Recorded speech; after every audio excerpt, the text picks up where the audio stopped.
Atender um abusador na terapia de casais é quase sempre entrar numa dinâmica previsível.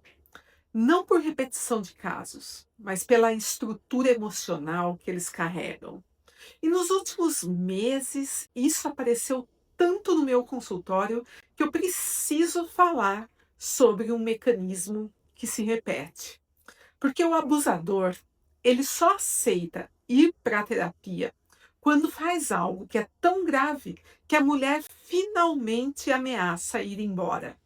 Ele não vai para transformar a relação, ele vai para evitar perder o controle. A sessão vira presença física, com ausência psíquica. São homens infantilizados. E quando eu digo isso, estou sendo técnica, não dramática. No mínimo confronto, mínimo, lá vem uma resposta de criança contrariada. Eu não vejo problema, eu sou assim. Ela já me conheceu desse jeito, devia estar acostumada. Olha, você está pegando no meu pé. Uma vez diante de uma queixa legítima da parceira, eles respondem dessa maneira. Teve até uma vez que, diante de mensagens inadequadas que ele trocava com outras mulheres, esse homem respondeu assim: Isso não significa nada, é só uma brincadeira, coisa boba. Aí eu perguntei se ele aceitaria que ela fizesse o mesmo. E ele ficou indignado, porque a lógica é sempre essa: direito irrestrito para si, vigilância para o outro. E isso só faz sentido dentro de uma estrutura de poder. Ele no eixo e ela se adaptando para caber ali.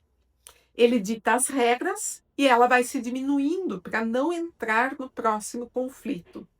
E é assim que começa o adoecimento. Essas mulheres chegam esgotadas, desconfiando da própria memória, achando que exageram, que são sensíveis demais, que talvez estejam criando um problema que não existe. Porque relações abusivas são mestres em corroer a autoestima, em confundir percepção e desmontar a identidade por dentro.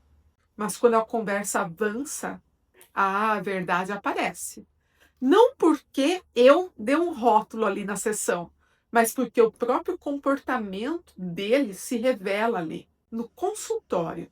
As justificativas que não se sustentam, as viradas de jogo, a incapacidade de considerar o outro, tudo isso vai ficando evidente. E é nesse momento que a mulher percebe, finalmente, que não está lidando com uma diferença de personalidade, mas com um padrão que sempre a coloca em desvantagem, que a corrói, que diminui, que a adoece. E eu não preciso dizer nada além do que já está diante dela, fica nítido. A cena fala por si. E ela finalmente consegue enxergar o que tenta entender há tantos anos. E então ele se desmonta, se irrita, me acusa, testa limites, tenta inverter a responsabilidade. É a defesa típica do ego frágil, que Freud descrevia tão bem. Incapaz de sustentar frustração, limite ou alteridade.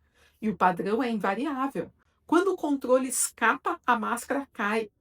E quase sempre depois disso, o homem, ele nunca mais volta para novas sessões de terapia. Quem fica no meu consultório é a mulher. E aí começa o meu trabalho e o dela real. Reconstruir alguém que passou tempo demais acreditando que o problema era ela. Reconstruir essa mulher é devolvê-la à própria autonomia. É ajudá-la a perceber que não era drama, nem ingratidão, nem sensibilidade. Era captura, era desgaste emocional contínuo, travestido de vínculo.